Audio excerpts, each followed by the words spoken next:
गांधी। और उधर एक तीसरा वार नीतीश कुमार की तरफ से भी हुआ है। जी हां, बिल्कुल, यह भी आप सही सुन रहे हैं। नीतीश कुमार ने आज पहली बार अपनी ही सरकार, यानी केंद्र में भी उनकी ही सरकार है क्योंकि एनडीए के वो भी हिस्सा है, और उनकी बैसाखी के दम पे ही नरेंद्र मोदी आज की तारीख में प्रधानमंत्री के पद पर विराजमान हैं। और नीतीश कुमार ने अपनी तरफ से एक बड़ा वार कर दिया है आज नरेंद्र मोदी की सरकार पर। नीतीश कुमार ने बिहार के चुनावी साल में मोदी सरकार के लिए 32 पन्नों की एक चिट्ठी भेजी है, जिसमें बिहार के लिए ढेर सारी मांगे की गई हैं। आप जानते हैं कि बार बार के वादे के बावजूद बिहार को विशेष राज्य का दर्जा नहीं मिला है, और इस बार चुनावों में महागठबंधन इसे एनडीए के खिलाफ बड़ा मुद्दा बना लेगा। लिहाजा नीतीश कुमार ने अभी से गेंद बीजेपी के पाले में डाल दी है। इसका मतलब है कि नीतीश बाबू की चिट्ठी, जो नीतीश बाबू हैं, वो भी चिट्ठी की शक्ल में बीजेपी पर वार कर रहे हैं। आपको बता दूं कि आज कर्नाटक के बेलगावी में जय बापू, जय भीम, जय संविधान का आयोजन हुआ है। ये रैली का आयोजन हुआ है, और इस रैली में कांग्रेस अध्यक्ष मल्लिकार्जुन खड़गे के साथ प्रियंका गांधी भी पहुंची थी। खड़गे जी ने आज बापू की प्रतिमा का अनावरण किया और साथ ही बताया है कि बीजेपी के कारण किस तरह संविधान के लिए खतरा बना हुआ है। वहीं कांग्रेस महासचिव और सांसद प्रियंका गांधी ने जय बापू, जय भीम, जय संविधान रैली को संबोधित करते हुए कहा है कि देश में कई पार्टियों की सरकार रही, लेकिन कोई ऐसी सरकार नहीं आई जिसका गृह मंत्री संसद में खड़े होकर बाबा साहेब का अपमान कर सके। कोई ऐसी सरकार नहीं आई जिसके नेताओं ने कहा कि हम संविधान बदल देंगे। कोई ऐसा नहीं कह सकता कि हमें आजादी 1947 में नहीं मिली, बल्कि 22 जनवरी 2024 को मिली। किसी ने नहीं सोचा था कि सत्ता में बैठे लोग संविधान को कमजोर करने की बात करेंगे और बाबा साहेब अंबेडकर जी का अपमान करेंगे, और ऐसे मसीहा का संसद में अपमान होगा। यह बात कह रही थी आज प्रियंका गांधी। प्रियंका गांधी ने अपने भाषण में बीजेपी पर कई तीखे हमले किए हैं।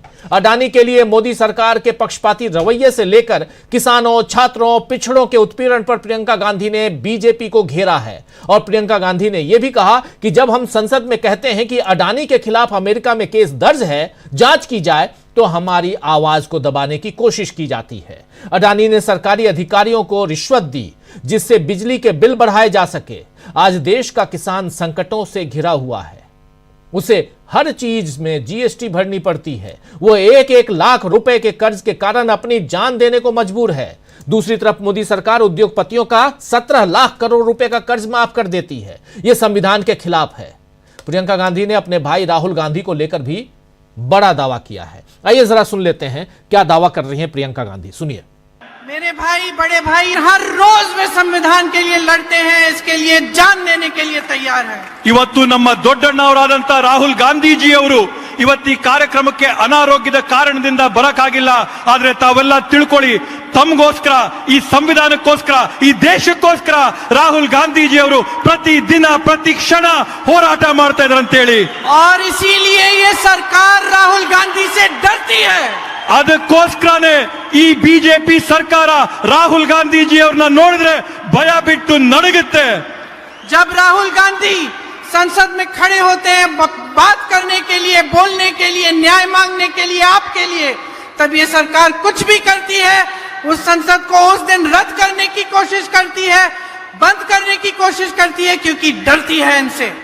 ರಾಹುಲ್ ಗಾಂಧೀಜಿಯವರು ತಮ್ಮ ಪರವಾಗಿ, ಈ ದೇಶದ ಸಾರ್ವಜನಿಕರ ಪರವಾಗಿ, ಸಂವಿಧಾನದ ಪರವಾಗಿ ಸಂಸತ್ತಿನಲ್ಲಿ ನಿಂತು ಮಾತಾಡಕ್ಕೆ ಪ್ರಾರಂಭ ಮಾಡ್ತಾ ಇದ್ದಂಗೆನೆ ಅಧಿಕಾರದ ಪಕ್ಷದವರು ಸಂಸತ್ತಿನ ಕೆಡಸಂತ, ಕರೆದಂತ ಪ್ರಯತ್ನ ಮಾಡಂತದ್ದು, ಅವ್ರು ಮಾತಾಡಕ್ ಅವಕಾಶ ಕೊಡದೇ ಇರತಕ್ಕಂಥದ್ದು, ಅವ್ರ ಮಾತಿಗೆ ಮೊಟಕುಗೊಳಿಸಂತ ಪ್ರಯತ್ನ ಯಾಕೆ ಮಾಡ್ತಾರಂತಂದ್ರೆ, ಅಧಿಕಾರದಲ್ಲಿರ್ತಕ್ಕಂಥ ಬಿಜೆಪಿಗೆ ರಾಹುಲ್ ಗಾಂಧೀಜಿ ಅವ್ರನ್ನ ನೋಡಿದ್ರೆ ಹೆದರಿಕೆ ಇದೆ, ನಡ್ಕ ಇದೆ, ಭಯ ಇದೆ। और ये सरकार उनको देखकर कांपती इसलिए है क्योंकि वो सच्चाई की लड़ाई लड़ रहे हैं। ಇವತ್ತು ಈ ಸರ್ಕಾರ ರಾಹುಲ್ ಗಾಂಧೀಜಿ ಅವ್ರನ್ನ ನೋಡಿದ್ರೆ ಯಾಕೆ ನಡಗುತ್ತೆ ಅಂತ ಹೇಳಿದ್ರೆ, ರಾಹುಲ್ ಗಾಂಧೀಜಿ ಅವರು ಹೋರಾಟ ಮಾಡ್ತಾ ಇರ್ತಕ್ಕಂಥದ್ದು ಸತ್ಯದ ಪರವಾಗಿ। इन पे केस डाले हैं, ईडी के केस, तमाम केस, कैसे कैसे इधर महाराष्ट्र में, कहीं बिहार में, कहीं उत्तर प्रदेश में, हर जगह केस डाले हैं। राहुल गांधी नहीं डरेंगे। ಇವತ್ತು ರಾಹುಲ್ ಗಾಂಧೀಜಿಯವರ ಮೇಲೆ ನೂರಾರು ಸುಳ್ಳು ಕೇಸ್ಗಳಾಕವ್ರೆ, ಬೇರೆ ಬೇರೆ ರೀತಿಯಾದಂತ ಕೇಸ್ಗಳಾಕವ್ರೆ, ಇಡಿ ಐಟಿ ಕೇಸ್ಗಳಾಕವ್ರೆ, ಉತ್ತರ ಪ್ರದೇಶ ರಾಜಸ್ಥಾನದಲ್ಲಿ ಕೇಸ್ ಆಗವ್ರೆ. ಆದ್ರೆ ಎಷ್ಟೇ ನೂರಾರು ಕೇಸ್ ಆಗ್ಲಿ, ರಾಹುಲ್ ಗಾಂಧೀಜಿ ಅವರು ಆ ಯಾವ ಕೇಸ್ಗಳಿಗೂ ಹೆದರಂತ ಗಂಡಲ್ಲ. न राहुल गांधी जी डरेंगे, न मल्लिकार्जुन खड़गे जी डरेंगे, न इस मंच पे बैठा कोई भी नेता डरेगा, ना मैं डरूंगी, क्योंकि हमारी विचारधारा लड़ने की है, सच्चाई की है, डरने और कांपने की नहीं है। ಇವತ್ತು ರಾಹುಲ್ ಗಾಂಧೀಜಿ ಅವರಾಗಿರ್ಬೋದು, ಅಧ್ಯಕ್ಷರಾಗಿರ್ತಕ್ಕಂಥ ಶ್ರೀ ಮಲ್ಲಿಕಾರ್ಜುನ ಖರ್ಗೆಜಿ ಅವರಾಗಿರ್ಬೋದು, ವೇದಿಕೆ ಮೇಲಿರ್ತಕ್ಕಂಥ ಎಲ್ಲ ಮುಖಂಡರಾಗಿರ್ಬೋದು, ನಾನಾಗಿರ್ಬೋದು, ನಾವು ಯಾರು ಕೂಡ ಹೆದರಂತ ಜಾಯಮಾನನೇ ಇಲ್ಲ. ಯಾಕಂತಂದ್ರೆ ನಾವಿವತ್ತು ಹೋರಾಟ ಮಾಡ್ತಾ ಇರ್ತಕ್ಕಂಥದ್ದು ಸತ್ಯ ನಿಷ್ಠೆಯ ಬಗ್ಗೆ. ನಮ್ಮ ಹೋರಾಟ ನಿರಂತರ.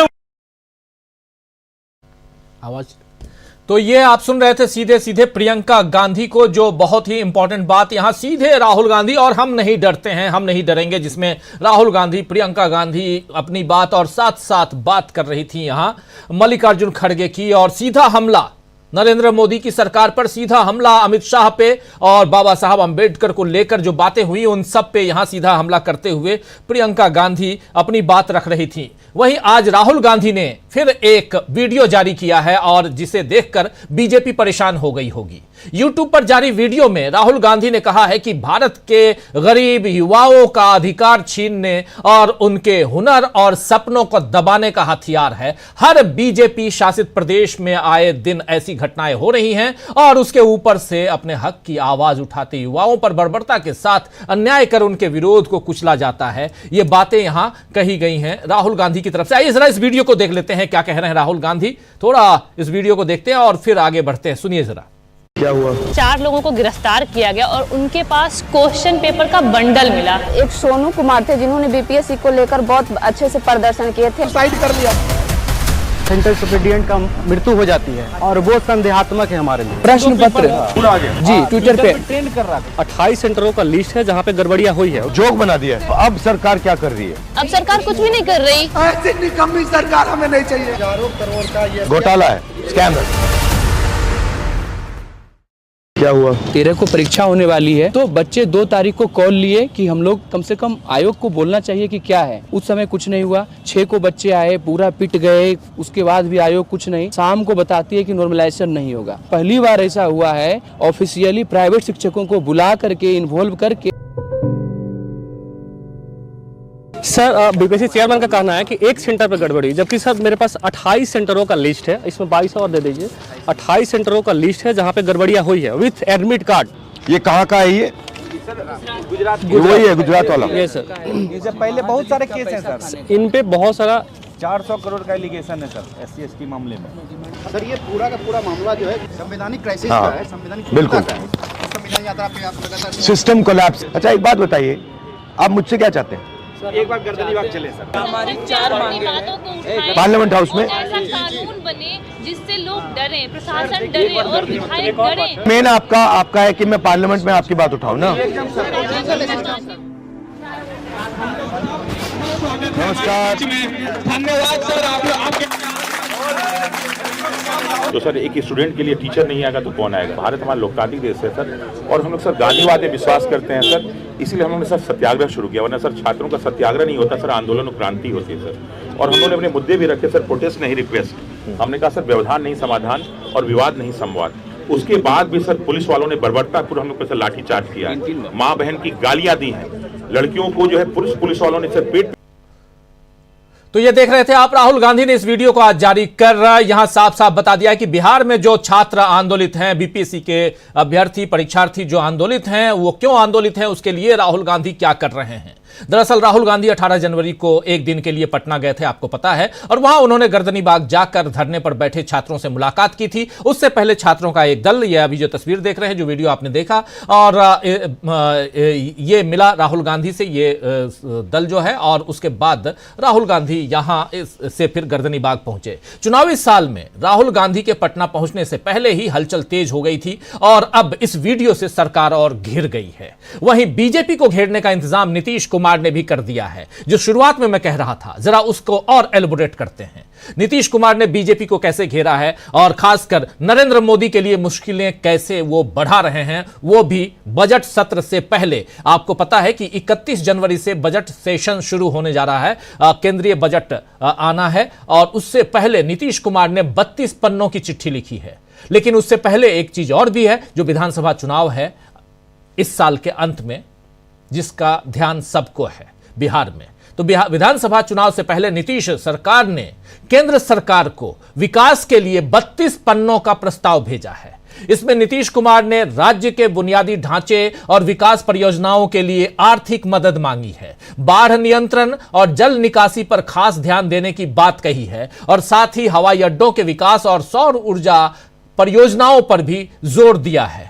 इस लंबे चौड़े खत से नीतीश बाबू ने जाहिर कर दिया है कि विशेष राज्य के दर्जे का वादा बीजेपी पूरा नहीं करेगी, तो जनता के बीच इसका सारा ठीकरा नरेंद्र मोदी की सरकार पर यानी बीजेपी के सिर पर ही फोड़ा जाएगा। यानी नीतीश ने पहले ही अपनी सुरक्षा का इंतजाम कर लिया है और लालू जी की तरफ से भी दरवाजे खुले हैं। उधर जीतन राम मांझी ने आज फिर केंद्र सरकार, नरेंद्र मोदी और बीजेपी पर हमला बोला है। आइए पहले मांझी जी को सुनते हैं। आज मुंगेर में थे और क्या कह रहे हैं सुन लीजिए। जीतन राम मांझी हिंदुस्तानी आवाम मोर्चा के नेता, पूर्व मुख्यमंत्री बिहार के, जब नीतीश बाबू ने उनको बनाया था, और अब वो क्या कर रहे हैं, क्या कह रहे हैं, क्यों कल से वो हमलावर हो गए हैं अपनी ही सरकार पे, यानी संगठन जो एनडीए का है उस पे क्यों हमलावर है यहां जीतन राम मांझी, उसको पहले सुन लीजिए, फिर आगे चर्चा करते हैं। हम हरियाणा नहीं चाहते हैं कि हमको कितना सीट दे दो, लेकिन मैं कहता हूं कि जो मेरा वजूद है उसके आधार पर हमको सीट दो, तो सीट हमको कोई फायदा नहीं है, हम आपके फायदा के लिए मांग रहे हैं, आपके फायदा के लिए बात हमारे आगे बढ़ती है। लगता है कि कैबिनेट हमको छोड़ना पड़ेगा। क्या बढ़ती है आपके लिए? हम पहले शेड्यूल कास्ट की बात लेते हैं। अभी हमारे मुकेश जी कह रहे थे 3 डिसमिल आप भूल गए। जीतन मांझी मुख्यमंत्री बना था तो कानून बना दिया था कि 5।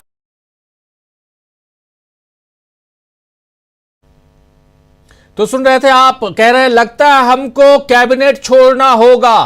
कैबिनेट मंत्री हैं, कैबिनेट छोड़ने तक की धमकी दे रहे हैं।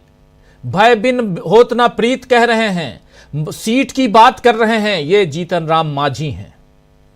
तो आइए दोस्तों, आज न्यूज पॉइंट में चर्चा करेंगे कि राहुल और प्रियंका के दोहरे वार और नीतीश की चिट्ठी के साथ साथ जीतन राम मांझी के प्रहार से कैसे खुद को बीजेपी बचाएगी, कैसे नीतीश बाबू की चिट्ठी ने टेंशन बढ़ा दी है, कैसे इन बयानों से, खासकर जीतन राम मांझी के जो केंद्र में मंत्री हैं, कैबिनेट में हैं और कह रहे हैं कि कैबिनेट लगता है कि हमें छोड़ना पड़ेगा।